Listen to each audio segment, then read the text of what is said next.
নমস্কার। The power of astrology Sumanta ji Chowdhury আমার এই ইউটিউব চ্যানেলে আপনাদের সবাইকে স্বাগত। আমি এখন আলোচনা করব নতুন অর্থবর্ষ অর্থাৎ ফিনান্সিয়াল ইয়ার প্রথম যে মাস এপ্রিল মাস, এই এপ্রিল মাসে ধনুরাশির জাতক জাতিকাদের কি কি ঘটতে চলেছে, কি কি সাবধানতা অবলম্বন করা প্রয়োজন, এই সবকিছু নিয়ে আমি বিশ্লেষণ করব, হাউস ধরে ধরে বিশ্লেষণ করব, প্রেডিকশন করব।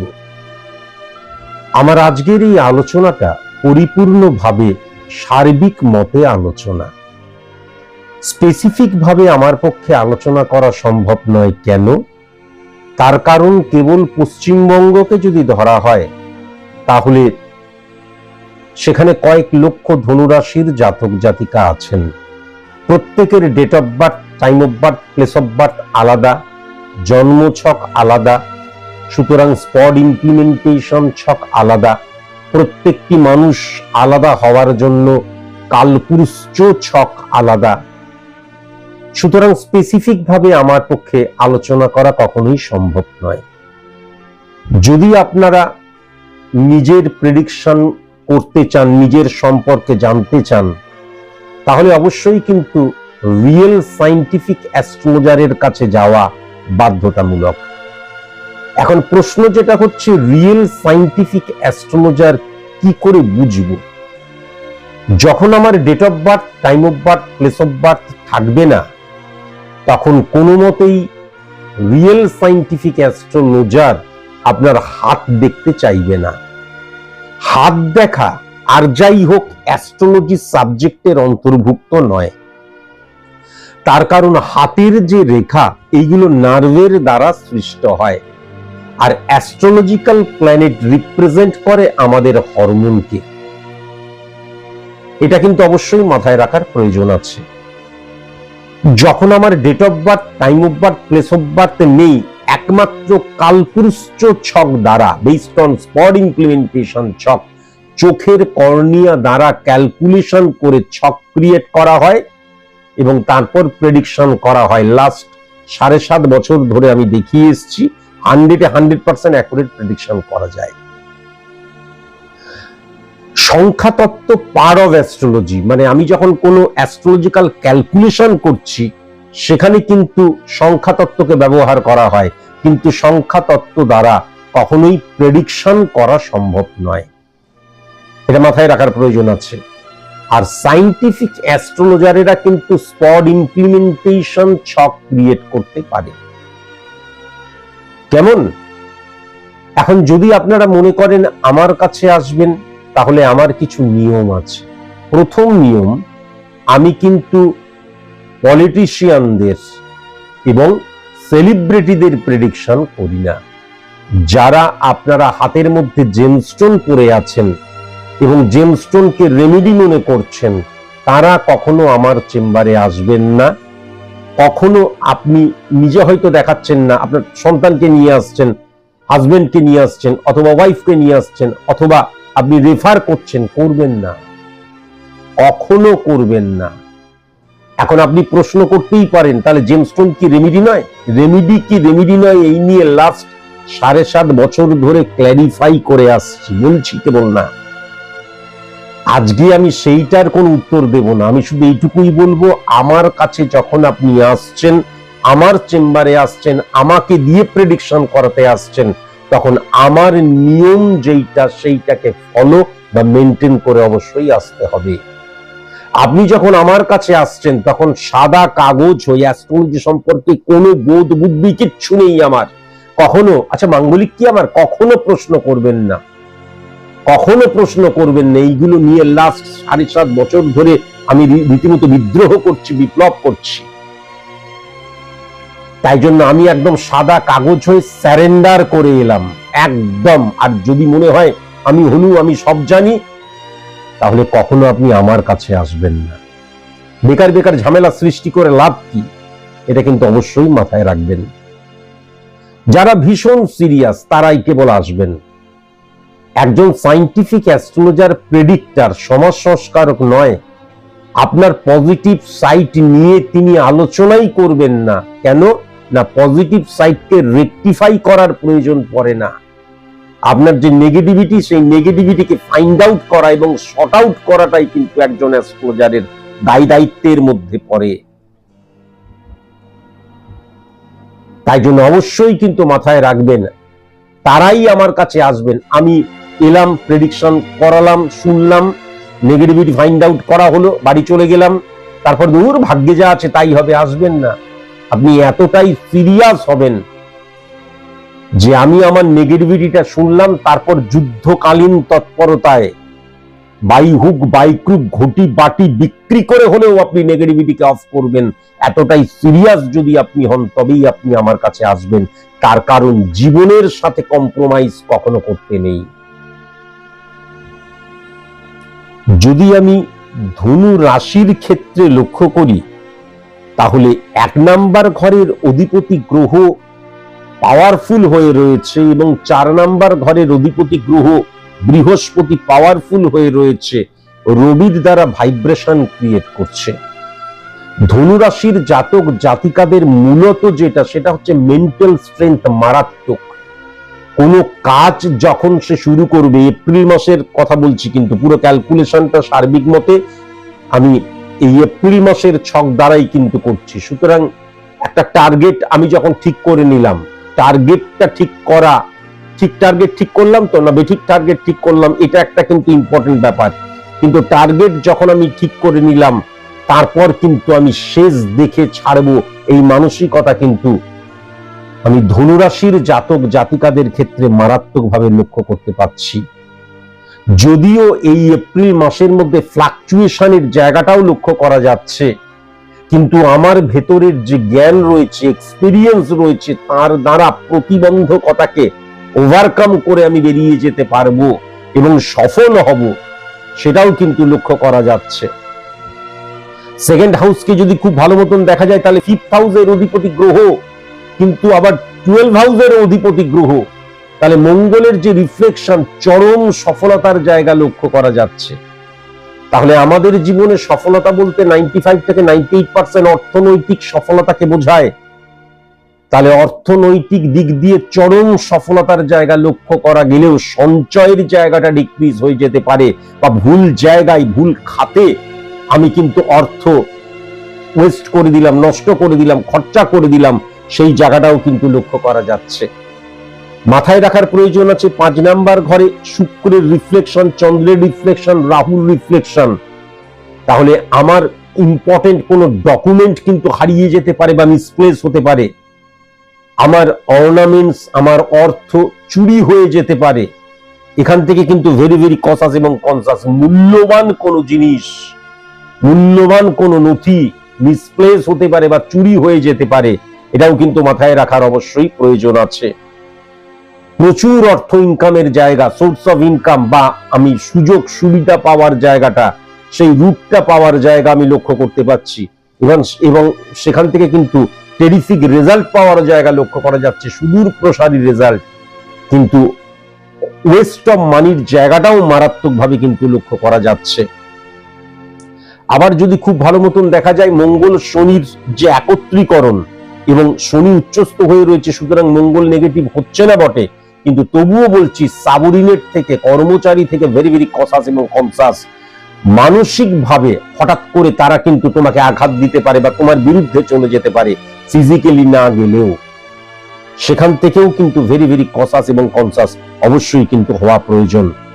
মানসিকতা, মনোভাবের জায়গাটা, ছোট ভাইয়ের জায়গাটা, আজকের দিনের সংযোগের জায়গাটা টেরিফিক হয়ে রয়েছে এবং এই পুরো জায়গায় কিন্তু ফিজিক্যাল অ্যাক্টিভিটিসের জায়গা এবং আমার যে ঊর্জার জায়গাটা টেরিফিক হয়ে রয়েছে, সেটাও কিন্তু লক্ষ্য করতে পারছি। বাট মাথায় রাখার প্রয়োজন আছে, আমার নিজের ভাই নেই, জ্যাঠতো মাসতো কাকাতো পিস্ততো এই মানে ভাই বোনেরা রয়েছে, ভেরি ভেরি কসাস এবং কনসাস। পজিটিভ ভাইব্রেশন কিন্তু একমাত্র তোমার নিজের ভাই থেকেই লক্ষ্য করা যাচ্ছে। কিন্তু মাথায় এটাও রাখার প্রয়োজন আছে, শনি মঙ্গলের যে রিফ্লেকশন, তাহলে 9 নাম্বার এবং 8 নাম্বার ঘরকেও কিন্তু হিট করছে মঙ্গল ডাইরেক্টলি। তাহলে যদি কোনো কারণে নিজের ভাইয়ের সাথে সম্পত্তিগত বা জমি জমা সংক্রান্ত কোন রকমের নেগেটিভ ইনফ্লুয়েন্স ক্রিয়েট হয়ে থাকে, আইন আদালতের জায়গায় চলে গিয়ে থাকো, তাহলে সেই ঝামেলা কিন্তু বৃদ্ধি পাওয়ার জায়গাও লক্ষ্য করা যাচ্ছে। ভেরি ভেরি কসাস এবং কনসাস।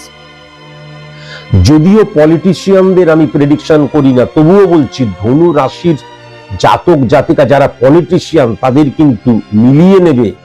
এই যে যদিও সার্বিক মতে আলোচনা করছি, তবুও যেটা লক্ষ্য করা যাচ্ছে যে পলিটিক্যাল ক্ষেত্রে কিন্তু তাদের সফলতার জায়গা বা আমি যে অবস্থায় রয়েছি সেখান থেকে ইনক্রিজ করার জায়গা লক্ষ্য করা যাচ্ছে, এবং পাবলিককে তারা কিন্তু তারা যেটা বলতে চাইছে সেটা বোঝাতে পারবে, পাবলিককে সাথে পাবে, এটাও কিন্তু লক্ষ্য করা যাচ্ছে। ফোর্থ হাউসকে যদি লক্ষ্য করা যায় তাহলে ভেরি ভেরি ইম্পর্টেন্ট জায়গা সেটা হচ্ছে এই যে ফোর্থ হাউসের অধিপতি গ্রহ বৃহস্পতি, সে কিন্তু 10th হাউসকেও হিট করছে ডাইরেক্টলি, কিন্তু বৃহস্পতি রবির সাথে একত্রীকরণ সৃষ্টি করছে। তাহলে অ্যাডজাস্টমেন্টের জায়গা, কম্প্রোমাইজের জায়গা, স্যাক্রিফাইসের জায়গা, এগুলো কিন্তু ডিটোরিয়েট করে যেতে পারে। ভেরি ভেরি কনসাস এবং কনসাস। ফার্স্ট। সেকেন্ড কথা, আইডেন্টিটি ক্রাইসিস সৃষ্টি হতে পারে এবং ইগো প্রবলেমের জায়গাটাও কিন্তু লক্ষ্য করা যেতে পারে। সবচেয়ে ইম্পর্টেন্ট ফ্যাক্টর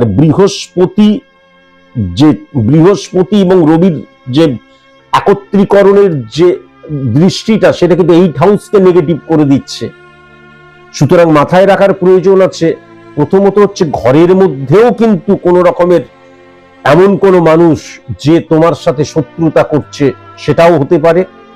আবার ইম্পর্টেন্ট ফ্যাক্টর স্বামী স্ত্রীর সম্পর্কের মধ্যে দেখা গেল ফ্যামিলি ফ্রেন্ড, আত্মীয় স্বজন, কাছের মানুষ, বন্ধু বান্ধব, এদের দ্বারা কিন্তু ভাঙন লক্ষ্য করা যাচ্ছে। অনেক সময় দেখা গেল শাশুড়ি মা এবং বৌমার মধ্যে ঝগড়া হচ্ছে, এবারে বেচারি ছেলেটা এবার বিপদে পড়ে গেল, কোন দিকে যাবে? মায়ের দিকে গেলে বউ 498 কেস করে দেবে বাপের বাড়ি গিয়ে, আর যদি এর মানে বউয়ের দিকে যায় তাহলে মা বলবে স্তৈন্য একটা। এই প্রবলেমের জায়গাও কিন্তু লক্ষ্য করা যাচ্ছে। আমি একটা গল্পের ছলে বোঝালাম, কিন্তু এই প্রবলেমের জায়গাটাও কিন্তু লক্ষ্য করা যাচ্ছে। কেমন? আবার যদি অপোজিট ভাবে যদি ধনুরাশির জাতিকাদের ক্ষেত্রে লক্ষ্য করা দেখা যাচ্ছে যে আমার শাশুড়ি বেকার আমাকে সন্দেহ করছে, নেগেটিভ কথা বলছে, আমি হাজবেন্ডকে বলতে যাচ্ছি, হাজবেন্ড কখনো বিশ্বাসই করছে না, আমি সব ছেড়ে ছুড়ে শ্বশুর আমার বাপের বাড়িতে চলে যেতে পারছি না, অথচ আমাকে মনের বিরুদ্ধে গিয়ে কম্প্রোমাইজ করে থাকতে হচ্ছে, এই জায়গাটাও লক্ষ্য করা যাচ্ছে। আবার দেখা গেল স্বামী স্ত্রীর মধ্যে ঝগড়া হলো, এবার দেখা গেল এ ভাবছে ও প্রথমে সরি বলুক, ও ভাবছে এ প্রথমে সরি বলুক, মধ্যিখানে দেখা গেল ফ্যামিলি ফ্রেন্ড ঢুকে গিয়ে সম্পর্কটাকে আস্তে আস্তে আরো বিচ্ছেদের আকারে নিয়ে চলে গেল। ভেরি ভেরি কনসাস এবং কনসাস। স্বামী স্ত্রীর মধ্যে দেখা যাচ্ছে দুজনেই কাজ করে, স্বামীর চাইতে স্ত্রী ভালো কাজ করছে, ভালো ইনকাম করছে, স্বামীও ইনকাম করছে তার চাইতে কম, ইগো প্রবলেমের জায়গা, এইগুলোও কিন্তু মারাত্মকভাবে লক্ষ্য করা যাচ্ছে। কেমন? 5 নাম্বার ঘরে রাহুর অবস্থান থাকলে ধনু রাশির সবচেয়ে ইম্পর্টেন্ট ফ্যাক্টর যেটা ব্রেন কিন্তু 5 জন 10 জনের সমান হয়। আবার 5 নম্বর ঘরে চন্দ্রের অবস্থান রয়েছে, তাহলে আমার যে মন মানসিকতার জায়গা, আমার যে মানসিকতা, মনোভাব, দৃষ্টিভঙ্গির জায়গা সদর্থক ভাবে প্রকাশিত হবে, সেটাও কিন্তু লক্ষ্য করা যাচ্ছে। 5th হাউসে শুক্রের অবস্থান ডাইরেক্ট 11th হাউসকে হিট করার জন্য, শুক্র মানে কি লাক্সারিয়াস লাইফ লিড করা। লাক্সারিয়াস লাইফ লিড করা মানে কি আমাদের মতন সাধারণ নিম্ন মধ্যবিত্ত মানুষের লাক্সারিয়াস লাইফ লিড করা মানে আমরা যে সিচুয়েশন ফেস করছি সেটাকে ওভারকাম করা। তাহলে কেবলমাত্র ওভারকাম করার জায়গাটা কিন্তু লক্ষ্য করা যাচ্ছে না, চরম জৈবিক সুখ প্রাপ্তির জায়গাটা লক্ষ্য করা যাচ্ছে। যেমন সফলতার জায়গাটা চরম জায়গায় চলে যাচ্ছে শুক্রের উচ্চস্থ অবস্থা এবং রাহুর কানেকশনের ফলে। কিন্তু শুক্র এবং রাহুর অবস্থান যখন মঙ্গলের ঘরে বসে থাকে এবং 11th হাউসকে হিট করে, তখন অনেক সময় কিন্তু ইল্লিগেল কোনো কাজ করা হয়, ইল্লিগেল কোনো ব্যক্তিগত জীবনে মানে আমার সম্পর্কের জায়গায় বা কর্মের জায়গায় ইল্লিগেল অ্যাক্টিভিটিস চলে আসে। এখান থেকে ভেরি ভেরি কনসাস এবং কনসাস হওয়া প্রয়োজন, কিন্তু সফলতার জায়গাটা মারাত্মকভাবে ইনক্রিজ করছে, সেটাও লক্ষ্য করা যাচ্ছে। এখন 6 নাম্বার ঘরে 10 নাম্বার ঘরের অধিপতি গ্রহ বসে রয়েছে এবং 7 নাম্বার ঘরের অধিপতি গ্রহ বসে রয়েছে, তাহলে সার্ভিসের জায়গাটাই কিন্তু মান সম্মান বৃদ্ধির জায়গা লক্ষ্য করা যাচ্ছে এবং স্যাটিসফ্যাকশনের জায়গা মারাত্মকভাবে লক্ষ্য করা যাচ্ছে। এবং এই যে সার্ভিস হোল্ডারদের ক্ষেত্রে কিন্তু যারা সার্ভিস মানে পাওয়ার জন্য পরীক্ষা নিরীক্ষা দিচ্ছ, যারা নিজেদেরকে তৈরি করছো, টেরিফিক মাস এই এপ্রিল মাস। আর যারা সার্ভিস হোল্ডার তাদের মান সম্মান বৃদ্ধির জায়গাটাও লক্ষ্য করা যাচ্ছে, সেই সঙ্গে সফলতার বৃদ্ধির জায়গাটাও লক্ষ্য করা যাচ্ছে, পরিবৃদ্ধির জায়গাটাও লক্ষ্য করা যাচ্ছে শুক্রের ঘর। আবার 7 নম্বর ঘরের অধিপতি গ্রহ 6 নম্বর ঘরে বসে রয়েছে, 10 নম্বর ঘরের অধিপতি গ্রহ কিন্তু বুধ। তাহলে বুধের রিফ্লেকশন কিন্তু 12 নম্বর ঘরকে যখন হিট করছে, ইম্পর্টেন্ট ফ্যাক্টর একটা বলি, যারা রাজ্যের বাইরে, দেশের বাইরে বা মানে বিদেশি কোনো সংস্থায় কাজ করছো তাদের ক্ষেত্রে অত্যন্ত পজিটিভ ভাইব্রেশন লক্ষ্য করা যাচ্ছে। 7 নম্বর ঘরের অধিপতি গ্রহকে যদি আমি খুব ভালো মতন লক্ষ্য করি, তাহলে সেই বুধ 6 নম্বর ঘরে, শুক্রের ঘরে 12 নম্বর ঘরকে হিট করছে। একাধিক বিজনেস করার জায়গা টেরিফিক হয়ে রয়েছে, বিজনেসকে এক্সটেন্ড করার জায়গা টেরিফিক হয়ে রয়েছে, নতুন প্রোডাক্ট লঞ্চ করার ক্ষেত্রে টেরিফিক হয়ে রয়েছে, ইনভেস্ট করার ক্ষেত্রে টেরিফিক হয়ে রয়েছে। আমি নতুন বিজনেস শুরু করব, আমি ধনুরাশির জাতক অথবা জাতিকা ডেফিনিট ভাবে কিন্তু এই মাসটাকে অবশ্যই মানে এপ্রিল মাসে শুরু করা যেতে পারে। টেরিফিক সময় আমি যেটা লক্ষ্য করতে পারছি, 3 সংখ্যা, 11 সংখ্যা, 21 সংখ্যা, 29 সংখ্যা ছাড়া বাদবাকি যে কোনো তারিখে কিন্তু বিজনেস তুমি শুরু করতে পারো। এখন 8 নম্বর ঘরকে প্রভাবিত করছে কিন্তু রবি এবং বৃহস্পতির অবস্থান। 8 নম্বর ঘর মানে সাইলেন্ট কিলার, 8 নম্বর ঘর মানে লেন্দি প্রসেস এবং মারক স্থান, বারবার ধরে বলেছি। তাহলে আমার মধ্যে যে অ্যাডজাস্ট না করার প্রবণতা, স্যাক্রিফাইস না করার প্রবণতা, কম্প্রোমাইজ না করার প্রবণতা, এইগুলো কিন্তু আজকে এখন আমার সময় ভালো, অর্থ আসছে, সবকিছু ঠিক আছে, কিন্তু এইগুলো পরবর্তীকালে আমার ব্যক্তিগত জীবনে ভাঙন এবং আমাকে হঠাৎ করে সফলতা থেকে পতন ঘটিয়ে দিতে পারে। কেমন? বৃহস্পতি 8 নম্বর ঘরের রিফ্লেকশন এবং মঙ্গলকে যখন হিট করে, আমি যেটা ঠিক মনে করছি সেটাই ঠিক, অ্যাকচুয়ালি ওই আইডেন্টিটি ক্রাইসিসই, এবং আমি যেটা ঠিক মনে করছি সেটা ঠিক মনে করে আমি আমার ফিজিক্যাল অ্যাক্টিভিটিস কিন্তু করে যাচ্ছি, সেই জায়গাটাও কিন্তু লক্ষ্য করা যাচ্ছে। ভেরি ভেরি কনসাস এবং কনসাস। 9 নম্বর ঘর যদি খুব ভালো মতন দেখা যায়, তাহলে 9 নম্বর ঘরের অধিপতি গ্রহ 8 নম্বর ঘরে বসে রয়েছে এবং 8 নম্বর ঘরে কিন্তু বৃহস্পতি রবির একত্রীকরণ। আমি যদি আমিত্ব নিয়ে বসে থাকি, আইডেন্টিটি ক্রাইসিস নিয়ে বসে থাকি, তাহলে কিন্তু মান সম্মান হানির জায়গাটাও লক্ষ্য করা যাচ্ছে। ইম্পর্টেন্ট ফ্যাক্টর, লাক ফ্যাক্টর কিন্তু কখনো এপ্রিল মাসে ধনুরাশির জাতক জাতিকাদের ক্ষেত্রে কাজ করবে না। তেমন ভেরি ভেরি কনসাস এবং কনসাস অবশ্যই হওয়া প্রয়োজন। এবং বাবার জায়গাটা পজিটিভ নয়, পিতার জায়গাটা নয়, কিন্তু বাবার জায়গাটা পজিটিভ নয়, মানে যার ঔরসজাত সন্তান আমি, তার জায়গাটা কিন্তু খুব একটা পজিটিভ নয়।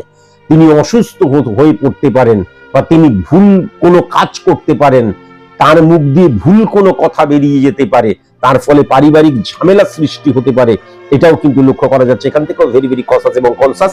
মায়ের জায়গা থেকেও কিন্তু আমি যেটা দেখতে পাচ্ছি, অ্যাডজাস্ট করার প্রবণতা সঠিক থাকবে না, তবে মাতৃ প্রভাবের জায়গাটা কিন্তু অত্যন্ত পজিটিভ হয়ে রয়েছে। 10 নম্বর ঘরের বুধ 6 নম্বর ঘরের রিফ্লেকশন 12 নম্বর ঘরকে হিট করছে।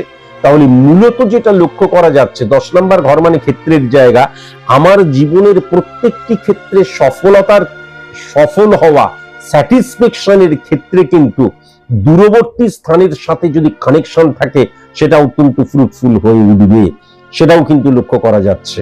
তেমন তবে একটা কথা অবশ্যই মাথায় রাখার প্রয়োজন আছে, পার্টনার রিলেটেড প্রবলেম লক্ষ্য করা যাচ্ছে। আমি যখন পার্টনারশিপ বিজনেস করছি, সেক্ষেত্রেও দেখা যাচ্ছে পার্টনারের সাথে ভুল বোঝাবুঝি, মানে আন্ডারস্ট্যান্ডিং এর জায়গায় ভুল বোঝাবুঝি হয়ে যাচ্ছে। আবার ঘরে যখন স্বামী স্ত্রীর সম্পর্কের মধ্যে ভুল বোঝাবুঝি হয়ে যাচ্ছে, যখন পার্টনারের সাথে আমার ভুল বোঝাবুঝি সৃষ্টি হচ্ছে, তখন কারোর ওর ভেতরে ঢুকে সেই সম্পর্কটাকে কোথায় ঠিক করবে তা না, সেই সম্পর্কটাকে আরো ডিটাচমেন্টের জায়গায় নিয়ে চলে যাচ্ছে, সেটাও কিন্তু আমি মারাত্মকভাবে লক্ষ্য করতে পারছি। শুক্রকে যদি খুব ভালো মতো লক্ষ্য করা যায়, শুক্র 5th হাউসে বসে রয়েছে, কেননা 11th হাউসের যে কেতু মানে ছায়া প্ল্যানেট, ক্যালকুলেটিভ প্ল্যানেট, তার নিজস্ব করে পাওয়ার নেই। পাওয়ারফুল কোন গ্রহের আন্ডারে বসে থাকলে সে পাওয়ারফুল হয়। তাহলে কেতু শুক্রের ঘরে বসে শুক্র কিন্তু 5th হাউসকে হিট করছে, তাহলে কেতু কিন্তু পজিটিভ হচ্ছে, স্যাটিসফ্যাকশনের জায়গা, তাহলে কর্মফলের জায়গায় কিন্তু স্যাটিসফাই লক্ষ্য করা যাচ্ছে। এক্ষেত্রে যখন 11th হাউসে কেতু উচ্চস্থ হয়ে যায়, তার মানে আমি যদি ভুল কাজ করি তাহলে সেই ভুল রেজাল্টটা কিন্তু আমি পাবো। বুঝতে পারলাম? আমি ভুল কাজ করছি, এমন রেজাল্ট পেলাম, আমি স্যাটিসফাই হলাম তা নয়। মানে যে কাজটা করছি, আমাদের জীবনে বেশিরভাগ ক্ষেত্রেই যে কাজটা করছি তার পরিপূর্ণভাবে রেজাল্ট পাই না। কিন্তু এপ্রিল মাসে ধনুরাশির জাতক জাতিকাদের ক্ষেত্রে আমি যে কাজটা করছি সেই রেজাল্টটা, সেই দিক দিয়ে কিন্তু স্যাটিসফ্যাকশনের জায়গা, সেই রেজাল্টটাই কিন্তু আমি পাবো। এমন নয় আমি পরীক্ষার খাতায় গিয়ে কিচ্ছু লিখলাম না, 80% পেয়ে গেলাম। কখনো সেই চমৎকার মিরাকল ম্যাজিক জীবনে কখনো সম্ভব নয়। কেমন বোঝাতে পারলাম? আবার যদি লক্ষ্য করা যায় যে আমার সফলতাকে ত্বরান্বিত করার ক্ষেত্রে স্যাটিসফ্যাকশনের জায়গা 5th এবং 11th এর মধ্যে যদি লক্ষ্য করা যায়, তাহলে রাহু শুক্রের অবস্থা, চন্দ্র শুক্রের অবস্থা বা মঙ্গল শুক্রের অবস্থা 11th কে হিট করছে, তাহলে প্রপার ভাবে কিন্তু আমি বন্ধুত্বের জায়গাটা একদম পজিটিভ লক্ষ্য করতে পারছি না। বরং সুখের দিনের সাথী, দুঃখের দিনে এলাম একটু মুখ দেখিয়ে চলে গেলাম, এই জায়গা বা ক্রাইসিস সৃষ্টি করে দেবে, কিন্তু প্রবলেম সৃষ্টি করে দেবে কিন্তু বন্ধুত্বের জায়গা, সেটাও কিন্তু লক্ষ্য করা যাচ্ছে। 12 নম্বর ঘরকে যখন মঙ্গল হিট করছে, সে সেকেন্ড হাউসে বসে রয়েছে। আগেও যেটা বললাম, এক্ষেত্রে কিন্তু চাপা স্বভাব, একগুয়েমি, যেটা আমি ঠিক মনে করছি সেটাই ঠিক, এই প্রবণতা কিন্তু কাজ করবে এবং দেখা যাবে উগ্রতা, রেগে যাচ্ছি, কন্ট্রোল করতে পারছি না, হ্যাঁ, সিচুয়েশনের দাস হয়ে যাচ্ছি। আমি একটা অড সিচুয়েশনের মধ্যে নিজেও দেখা যাচ্ছে আমি ভুলভাল নিজেকে ইমপ্লিমেন্ট করছি, সেই জায়গাটাও কিন্তু লক্ষ্য করা যাচ্ছে। কেননা সেকেন্ড হাউসটা দৃষ্টিভঙ্গির জায়গা। তাহলে কি হয়ে যাচ্ছে, অড সিচুয়েশনের আন্ডারে থেকে, অড সিচুয়েশন থেকে নেগেটিভ ভাইব্রেশন দ্বারা আমি নিজেকে নেগেটিভিটিতে আমার শরীর মন পরিপূর্ণ করে তুলছি, সেই জায়গাটাও লক্ষ্য করা যাচ্ছে। ইম্পর্টেন্ট যে এই যে চাপা স্বভাব এবং আইডেন্টিটি ক্রাইসিস সৃষ্টি হয়ে যাচ্ছে, আমি যেটা ঠিক মনে করছি সেটাই ঠিক, এ কিচ্ছু জানে না, তোর ও কিচ্ছু জানে না। এর ফলে কি হবে, আমি অ্যাডজাস্ট, কম্প্রোমাইজ, স্যাক্রিফাইস করতে পারছি না, আমার ব্যক্তিগত জীবনটা কিন্তু হ্যাম্পার হয়ে যাবে। ব্যক্তিগত জীবনে প্রাত্যহিক জীবন ধারণ, কেননা 6th হাউসকে কিন্তু ডাইরেক্ট হিট করছে এবং সেক্ষেত্রে কিন্তু আমার বুদ্ধিটাকে সঠিক মতন আমি ইমপ্লিমেন্ট করতে পারবো না, যেহেতু 6 নম্বর ঘরে কিন্তু বুধ বসে রয়েছে। এবং তার ফলে কি হবে, 7 নম্বর ঘরের অধিপতি গ্রহ, তার ফলে কি হবে, আমার যে পার্টনার, তাদের সাথে কোডিয়াল রিলেশন ক্রিয়েট হবে না, বা কোনো কারণে দেখা গেল যে দুজনের মধ্যে মান ভঞ্জন কোনো কিছু হলো, সেটা বিজনেসের দিক দিয়ে হতে পারে, সেটা ওয়াইফ হাজবেন্ডও হতে পারে, সেইটাকে আর আমি মিটমাট করলাম না। এ বলছে ও সরি আগে বলুক, ও ভাবছে ও আগে সরি বলুক, ইগো প্রবলেমে আস্তে আস্তে আস্তে আস্তে সেপারেশনের জায়গায় চলে গেলাম, সেই জায়গাটাও কিন্তু লক্ষ্য করা যাচ্ছে। এই আলোচনাটা পরিপূর্ণভাবে কিন্তু সার্বিক মতে আমি আলোচনা করলাম। আজকের মতো এইটুকুই, নমস্কার।